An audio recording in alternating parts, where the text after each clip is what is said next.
यो नित्यमच्युतपदाम्बुजयुग्मरुग्म व्यामोहतस्तदितराणि तृणाय मेने अस्मद्गुरोर्भगवतोऽस्य दयैकसिन्धो रामानुजस्य चरणौ शरणं பிரபத்யே. அடியேனின் அன்பான நமஸ்காரங்கள். திருக்கோளூர் பெண் பிள்ளை ரகசியம் அப்படிங்கிற அற்புதமான தலைப்புல திருக்கோளூர்ல வாழ்ந்த ஒரு அம்மையாருக்கும் ராமானுஜருக்கும் இடையே நடந்த சம்பாஷணைகளை பத்தி தான் நம்ம அனுபவிச்சுன்னு வரோம். நிறைய 83 வாசகங்கள் இதுல. இப்ப நாம இன்னைக்கு அனுபவிக்க போற வாசகம் எது தெரியுமோ? 37வது வாசகமான அவன் வரைக்க பெற்றேனோ திருக்கட்சியாரை போலே அப்படிங்கிற ஒரு அற்புதமான வாசகம். இதுல பாத்தீங்கன்னா அவன் வரைக்க பெற்றேனோ அப்படின்னு யார சொல்றா தெரியுமோ? சாட்சாத் காஞ்சி வரதராஜ பெருமாளை தான் சொல்றா. பெருமாளையா சொல்றா இதுல அப்படின்னு கேட்டா, திருக்கட்சியாரை போலே அப்படின்னு சொல்லும் போது அப்போ பெருமாள் காஞ்சி வரதராஜ பெருமாள் திருக்கட்சி சுவாமிகள் அப்படிங்கிற அந்த பாகவதோத்தம் இடத்துல எப்பேற்பட்ட ஒரு சம்பந்தம் ஏற்படுத்தி கொண்டார் அப்படிங்கறத பத்தி தான் இந்த அம்மையார் ரொம்ப பெருமையா சொல்ல போறா. அதை தான் நம்ம அனுபவிக்க போறோம். இப்ப நம்ம அனுபவிக்க போற திருக்கட்சி சுவாமிகள் இருக்காரு பாத்தீங்களா, அவர் வணிக குலத்துல, அதாவது வைசிய குலம் சொல்லுவா, 3வது வர்ணம், அந்த வர்ணத்தை சேர்ந்தவர் இவர். இவர் என்ன பண்ணாராம், இவர் நேரா முதல்ல ஸ்ரீரங்க அரங்கன் இருக்கான் இல்லையா, அவன் இடத்துல போய் போனாராம். அரங்கா அரங்கா, எனக்கு உனக்கு ஆலவட்ட கைங்கரை செய்யணும்னு ஆசையா இருக்கு, எனக்கு அனுமதி கொடுக்குறியா அப்படின்னு கேட்டிருக்காரு. அப்போ பெருமாள் ரங்கன் சொன்னானா, அப்பா நானே இந்த காவிரி நதிக்கரையில அப்படி குளிர்றது, எனக்கு அப்படியே தாங்கிட்டு இருக்க அந்த குளிர, நீ வேற ஆலவட்ட கைங்கரியம் பண்ணேன்னு வச்சுக்க, இன்னும் எனக்கு குளிருமே. நீ ஒண்ணு பண்ண, காஞ்சி வரதராஜ பெருமாள் இருக்காருல்ல, அவர்கிட்ட போய் ஆலவட்ட கைங்கரியம் கேட்டு பாரு, ஏன்னா அவர் தான் நெருப்புல வந்தவர், அவருக்கு தேவைப்படுமோ என்னவோ அப்படின்னு சொன்னாராம். சரி, நீ என்ன பண்ண, நேரா ஆரங்கன் கிட்ட கோச்சுன்ட்டு, நான் கேட்டேன், நீ கொடுக்க மாட்டேங்கிற, நான் திருப்பதிக்கு போறேன் அப்படின்ட்டு. சரி, நேரா திருப்பதிக்கு போனார். அங்க திருப்பதிக்கு போய் திருமலை பிரார்கிட்ட சொன்னார், பெருமாளே உனக்கு நான் ஆலவட்ட கைங்கரியம் பண்ணட்டுமா, அரியனுக்கு ரொம்ப ஆசையா இருக்கே அப்படின்னு சொல்லும்போது, அப்ப திருப்பதி பெருமாள் சொன்னாராம், நீ நல்லா பாத்தியா, நான் 7 மலையில இருக்கேன், இந்த 7 மலை என்ன குளிர்ச்சியா இருக்கு, இப்படி இவ்வளவு எனக்கு எங்க பார்த்தாலும் பசுமையா இருக்கு, எங்க பார்த்தாலும் குளிருதே, மலையே குளிருமாச்சே, இந்த இடத்துல நீ ஆலவட்ட கைங்கரியம் பண்றேன்னு சொல்றீங்க, இது உனக்கே நியாயமா இருக்கா? நீ ஒண்ணு பண்ணு, காஞ்சி வரதராஜ பெருமாள் இருக்காரோன்னு, அவர் நெருப்புல வந்தவராச்சே, அவருக்கே நீ ஆலவட்ட கைங்கரியம் பண்ணக்கூடாது அப்படின்னு சொன்ன எனக்கு கோபம் வந்துட்டு, சரி நான் கிளம்புறேன் அப்படின்னு கிளம்பி போனார். எங்க வந்தார் தெரியுமோ? நேரா வரதராஜ பெருமாள் கிட்ட வந்தார். வரதராஜ பெருமாள் எப்பவுமே தியாக மண்டபம், எதையுமே வேண்டானே சொல்ல மாட்டார். அதுவும் கைங்கரியம் பண்றேன்னு சொல்றாரு, அதை வேணான்னு சொல்ல போறாரா? காஞ்சி வரதராஜ பெருமாள் கிட்ட உனக்கு ஆலவட்ட கைங்கரியம் பண்ணட்டுமா அப்படின்னு சொல்லும்போது, அப்பா இப்படிப்பட்ட ஒரு ஆளை தான் நான் தேடிந்தேன், நான் அப்படியே இந்த வெப்பத்தோட உச்சத்துல வெந்துன்னு இருக்கேனே, நீ விசிறி வீசு, எனக்கு ரொம்ப சந்தோஷம் அப்படின்னு கொடுத்தாராம். அது மட்டும் சொல்லலையா அவர், நீ வெறும் ஆலவட்ட கைங்கரியம் மட்டும் பண்ணாத, எனக்கு அன்னன்னைக்கு இங்க நடக்கிற நிகழ்வுகளா இருக்கு இல்லையா, அது இல்லாம அப்படியே பேசிட்டே இருக்கியா அப்படின்னு கேட்டாராம் திருக்கட்சி சுவாமிகள் கிட்ட. யாரு? வரதராஜ பெருமாள். அன்றாட நிகழ்வுகள், அவன் தான் அன்றாட நிகழ்வுகளை, அவன் எல்லாமே அவனோட எண்ணம் தான், அவன்படிதானே எல்லாமே நடக்கிறது. ஆனா அதை ஒரு பாகவதத்தின் மூலியமாக கேட்கணும் அப்படின்னு பெருமாளுக்கு ஆசை. அதனால்தான் நான் சொன்னேன், திருக்கச்சிறுமி சுவாமிகளுக்கும் பெருமாள் காஞ்சி வரதராஜ பெருமாளுக்கும் இருக்கிற அந்த அற்புதமான அந்த உறவு இருக்கு பாத்தீங்களா, அது ஆச்சாரிய சிஷ்ய சம்பந்தத்தையும் தாண்டினது. ஏன்னா சாதாரணமாக பெருமாளோட பேசக்கூடிய ஒரு நண்பன் மாதிரி பெருமாள். ஏன்னா கிருஷ்ணாவதாரத்தை நம்ம கேள்விப்பட்டிருக்கோம் இல்லையா, நண்பனா இருந்தா அந்த கிருஷ்ணாவதாரத்தை முடிச்சார். ஆனா கலியுகத்துல எல்லாமே அச்சாமூர்த்தி தானே, அச்சாமூர்த்தியா இருந்தாலும் இவரிடத்துல அவ்வளவு அழகாக பேசினாராம், அன்றாடம் பேசுவாராம். இவர் ஆலவட்ட கைங்கரியம் பண்ணிட்டு பெருமாள்கிட்ட பேசுவாராம். சரி, இப்ப இந்த திருக்கச்சிறுமி சுவாமிகளோட அவதார மகிமை என்னன்னு பாக்கலாமா? திருக்கச்சிறுமி சுவாமிகள் பிறந்த இடம் எது தெரியுமோ? பூவிருந்தவல்லி அப்படின்னு சொல்லக்கூடிய, இன்னைக்கு பூந்தமல்லின்னு சொல்றோம் இல்லையா, என்ன பூக்கள் நிறைந்து இருக்கக்கூடிய ஒரு இடம். அந்த பூந்தமல்லியில வீரராகவ செட்டியார் கமலை அப்படின்ற தம்பதியர். வீரராக செட்டியார் யாருன்னா, அவர் செட்டியார் குலத்தை சேர்ந்தவர். இந்த வைஷ்யன்னு சொல்லுவா இல்லையா, 3வது வர்ணத்தில், அதாவது வியாபாரம் செய்யக்கூடியவா, வணிகம் செய்யக்கூடியவா, அந்த வம்சத்தை அந்த இனத்தை சேர்ந்தவர். அவருக்கு 4 மகன்கள். அதுல 4வது மகனாக அவதரித்தவர்தான் கஜேந்திரதாசன் என்று சொல்லக்கூடிய இப்ப நாம் அனுபவிக்கிற திருக்கச்சி சுவாமிகள். இவர் திருக்கச்சி சுவாமிகள் அப்படின்னு ஏன் பெருமை, இவருக்கு இந்த பெருமை தெரியுமோ? காஞ்சிபுரத்தை ஆலவட்ட கைங்கரியம் பண்ணார், ஒன்றும் திருக்கட்சிக்கு ஆலவட்ட கைங்கரியம் பண்ணதுனால்தான் இவர் திருக்கச்சி சுவாமிகள். ஏன்னா எப்பவுமே அந்த கட்சி வரதனோடய அவர் இருப்பார், அதாவது திருக்கச்சி சுவாமிகள். இவர் காஞ்சி பூரணர் அப்படின்னு சொல்லுவா. காஞ்சி பூரணர் அப்படின்னா பூரணமான குணமுடையவர், சகலமும் பெற்றவர். ஏன்னா பெருமாளுடைய பேசுறாரு அப்படின்னா அவர் என்ன சொல்ல முடியும் இல்லையா? அதனால காஞ்சிபுரம்ங்கிற பேரும். சரி, இந்த கஜேந்திரதாசன் 4வது மகனா இருந்தாரா. இப்ப இவரோட தகப்பனார் மிக பெரிய வணிகம் மட்டும் இல்ல, மிகப்பெரிய செல்வந்தர்.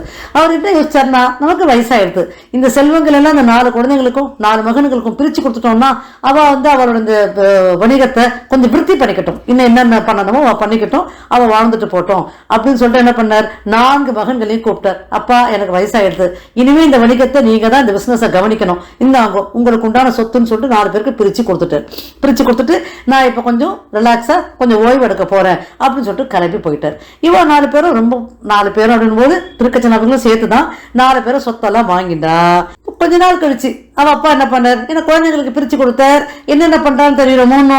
ஆனால் நேரம் கொஞ்ச நாள் கழிச்சு திரும்பி வந்துட்டு யாரெல்லாம் என்ன பண்ணிருக்கீங்கப்பா, எந்த அளவுக்கு அந்த வணிகத்தை விருத்தி பண்ணிருக்கீங்க, இப்படி எல்லாம் நீங்க அந்த பிசினஸ் வளர்த்துருக்கீங்க அப்படின்னு முதல் பையனை போட்டு கேட்டாராம். இப்ப முதல் பையன் சொன்னானா, அப்பா நான் இன்னி கொடுத்த அந்த செல்வத்தை நான் 3 மடங்கு ஆக்கியிருக்கேன் அப்படின்னா. அதாவது 3 மடங்கு, நீ கொடுத்த செல்வத்தோட 3 மடங்கு நான் தொழில் பண்ணி இன்னைக்கு நான் ரொம்ப நல்ல நிலைமையில இருக்கேன், ரொம்ப மிகுந்த செல்வந்தரா இருக்கேன் அப்படின்னு சொன்னோன்னா ரொம்ப சந்தோஷமா இருப்பான் அவருக்கு. இப்ப 2வது மகனை கூட்டாராம். அப்பா, நீ கொடுத்த அந்த செல்வத்துல நான் 2 மடங்கு ஆக்கியிருக்கேன் தருமோன்னு அந்த செல்வத்தை அப்படின்னா 2வது பையன். ஓ அப்படியா, ரொம்ப சந்தோஷம்ப்பா.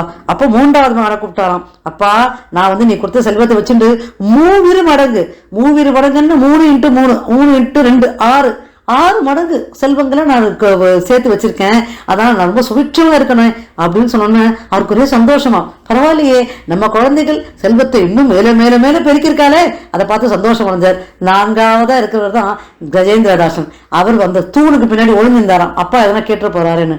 அப்படி என்ன தப்பு பண்ணாரு பாவம். இப்போ கூப்பிட்டார், பாப்பா கஜேந்திரதாசா, உனக்கு கொடுத்த செல்வத்தை நீ என்னப்பா பண்ண அப்படின்னு சொல்லும்போது அப்ப கஜேந்திரதாசன் சொன்னாராம், அப்பா நீங்க கொடுத்த பணத்தை எல்லாம் நான் பத்திரமா பரத்துல சேமிச்சு வச்சிருக்கேன் அப்படின்னா.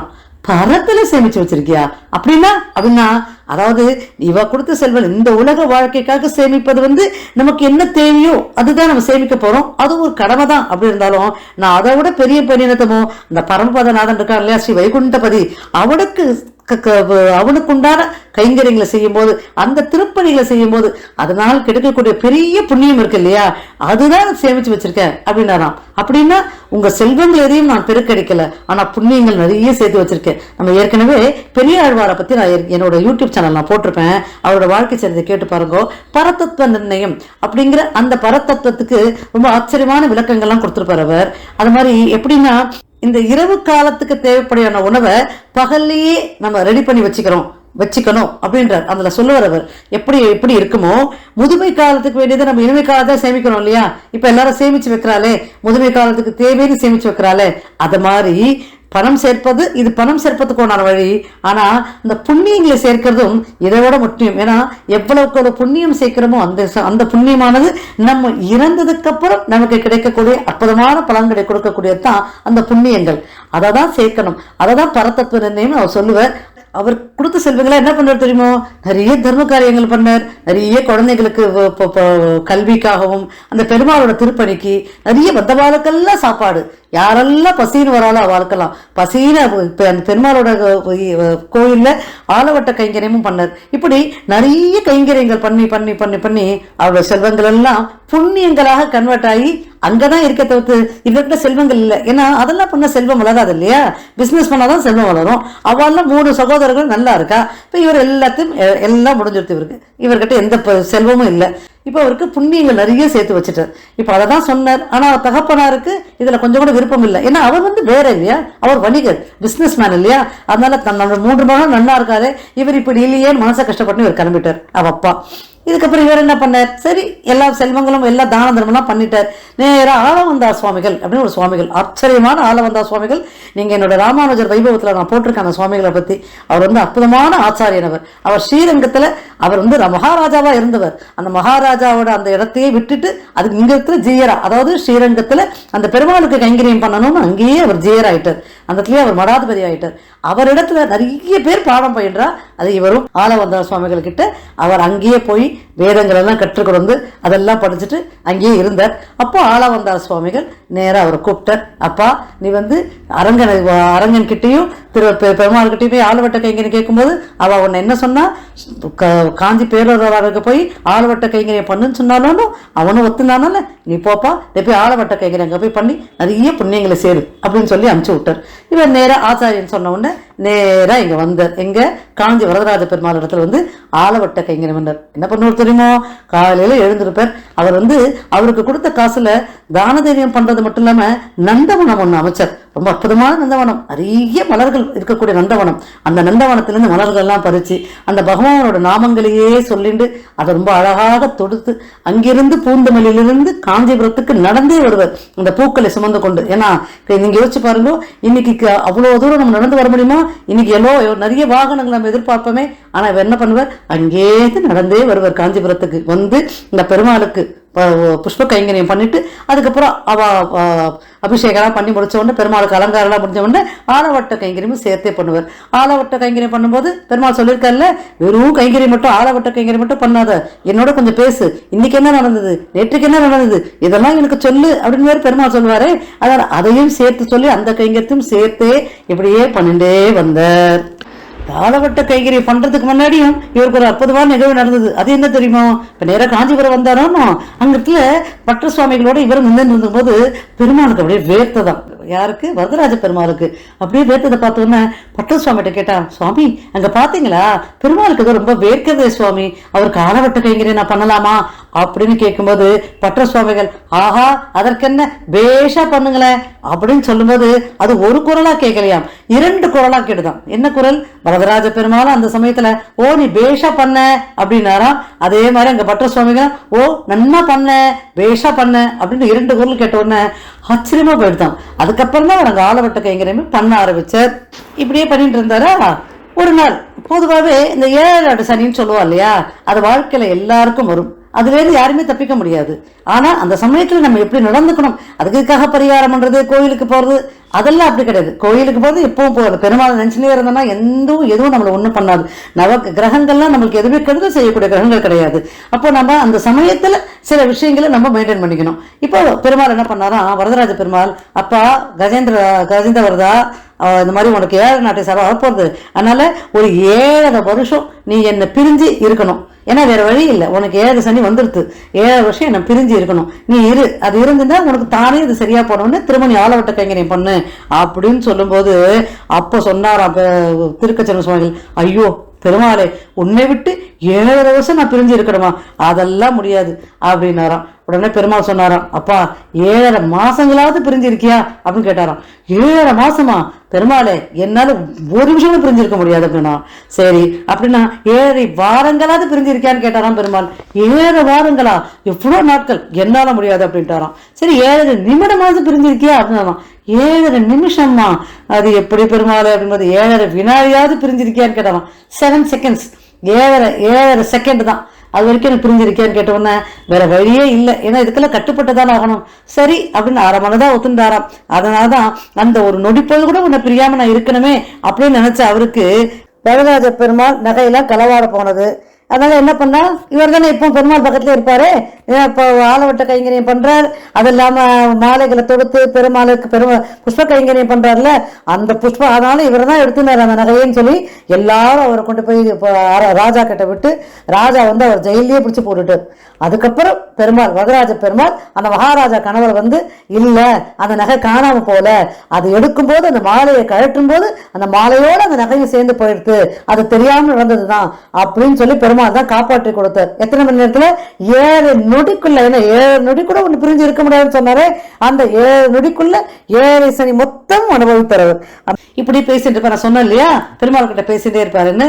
ஒரு நாள் என்ன பண்ணாராம், பெருமாள் பேசிட்டே இருந்தாராம். பெருமாள் சொன்னாராம், அப்பா நம்பி உனக்கு ஒரு விஷயம் தெரியுமோ அப்படின்னு கேட்டாராம். என்ன சொல்லுங்க சுவாமி, என்ன அப்படின்னாராம். ஒண்ணும் இல்ல, இங்க ராமானுஜன் இருக்கான் பாத்தியோ, அவன் காஞ்சிபுரத்துல என்னவோ தெரியல ஒத்தால எங்கேயோ நின்று இருந்தான். ராமானுஜர் வைபவத்துல போனீங்கன்னா தெரியும் உங்களுக்கு.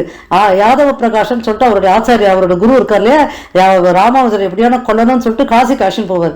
அதை வந்து ராமானுஜரோட தம்பி கோவிந்தன் ஒருத்தர் இருக்கார். அவர் இதை இவ பிளான் பண்றதெல்லாம் கேட்டு ராமானுஜரத்தை சொல்லிடுவா. அங்கேருந்து ராமானுஜர் என்ன பண்ணுவார், அங்கேருந்து புறப்பட்டு வந்துடுவார். ஆனா புறப்பட்டு திக்கு தெரியாத காட்டுல நின்று இருக்கும் போது பெருந்தேவி தாயாரும் வரதராஜ பெருமாளும் தான் வேடவன் வேடு வச்சியா போய் ராமானுஜரை காப்பாற்றி கொண்டு வந்து சத்தியவிரத கஷேத்திரமான காஞ்சிபுரத்துல கொண்டு வந்து விடுவா.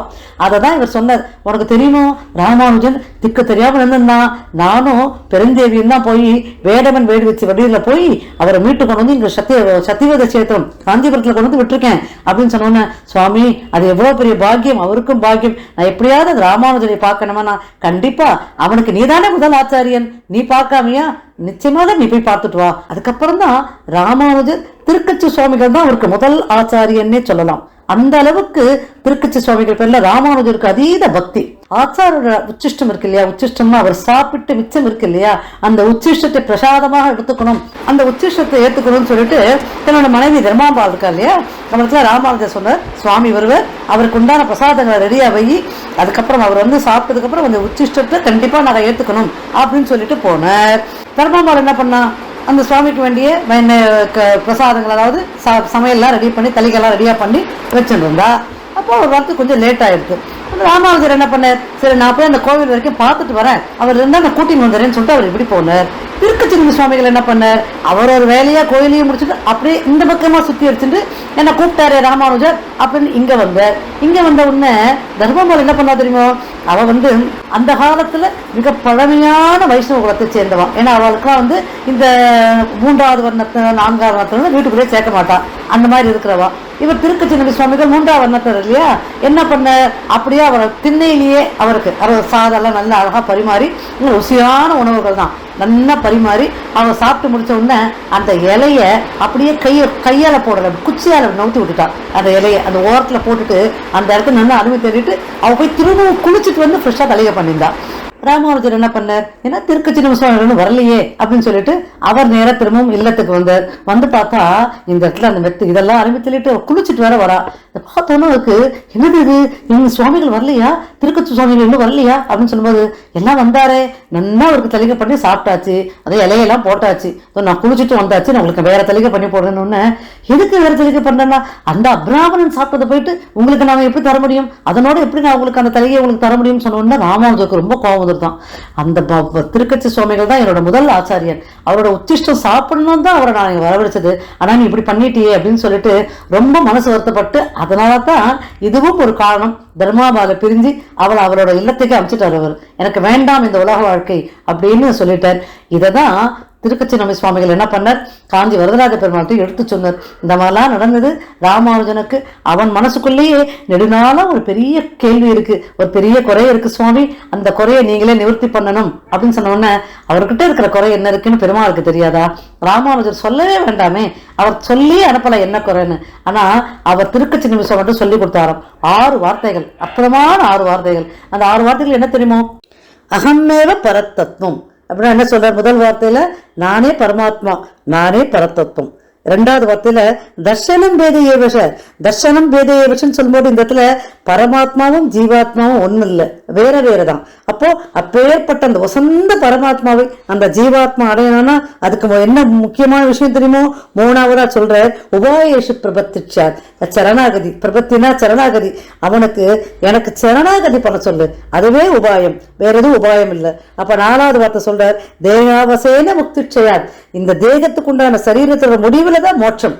இப்ப இந்த சரீரத்தை முடிவுல மோட்சம் அப்படின்னு சொல்லும்போது, சரீரம் நன்னா இருக்கும் போதே எப்பவுமே அந்த நாராயண நாமத்தையே சொல்லி அவனையே அந்த பரமாத்மாவே நினைச்சுட்டு இருக்கும் போது அந்திம ஸ்மிருதி வர்ஜனம், அந்திம காலத்துல என்னோட பெயரை உச்சரிக்க வேண்டிய அவசியமே இல்லை. ஏன்னா நீ சரீரம் நன்னா இருக்கும் போது எப்பவுமே என்னையே நினைச்சுட்டு இருக்க இல்லையா, அதனால அந்திம காலத்துல நீ எப்படி இருப்பியோ என்னவோ அந்த சமயத்துல நினைக்க வேண்டிய அவசியம் இல்லை, ஆனா உனக்கு கண்டிப்பாக மோட்சம் கிடைக்கும்.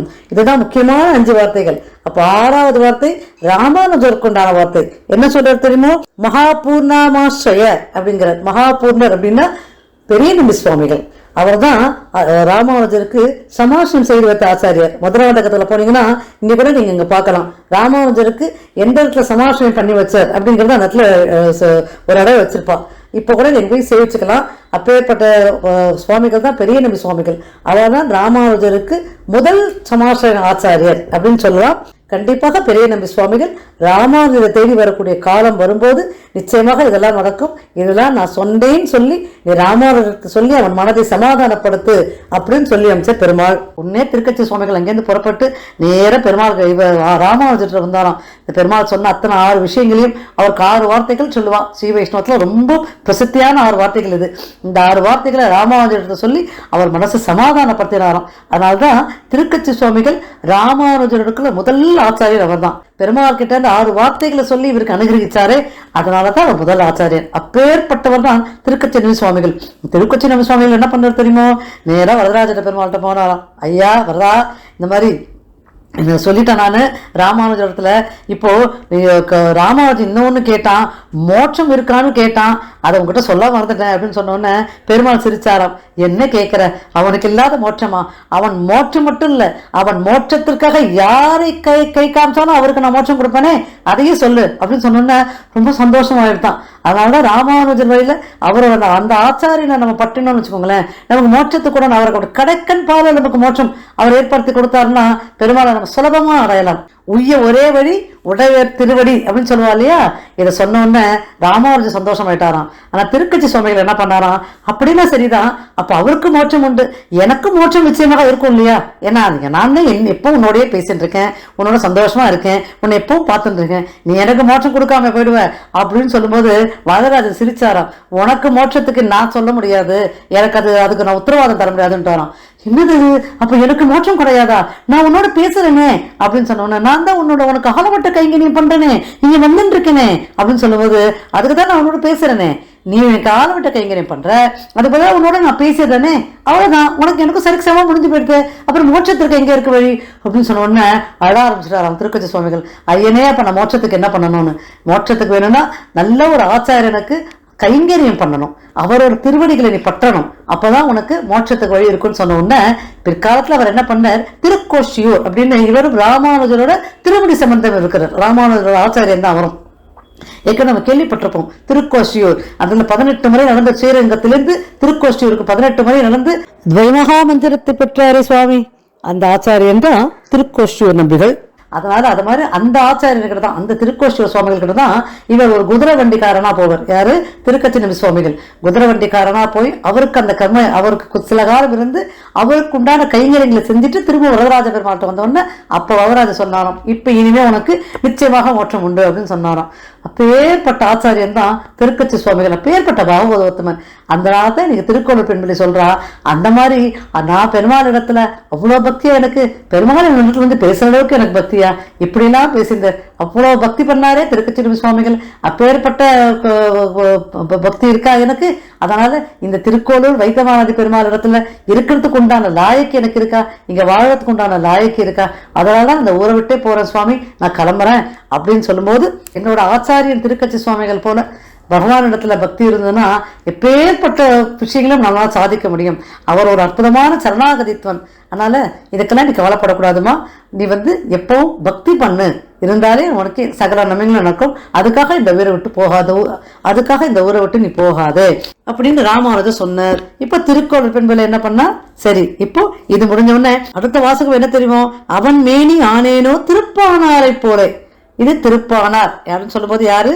திருப்பானாழ்வார். மிகவும் அற்புதமான ஆழ்வார். இவரோட பெருமைகளும் என்னோட யூடியூப் சேனல் நான் போட்டிருக்கேன். யாரெல்லாம் பார்க்கலையோ கண்டிப்பா போய் கேளுங்க. இவரோட பெருமைகள் என்னங்கிறது வாசகம் 38 அனுபவிப்போம்.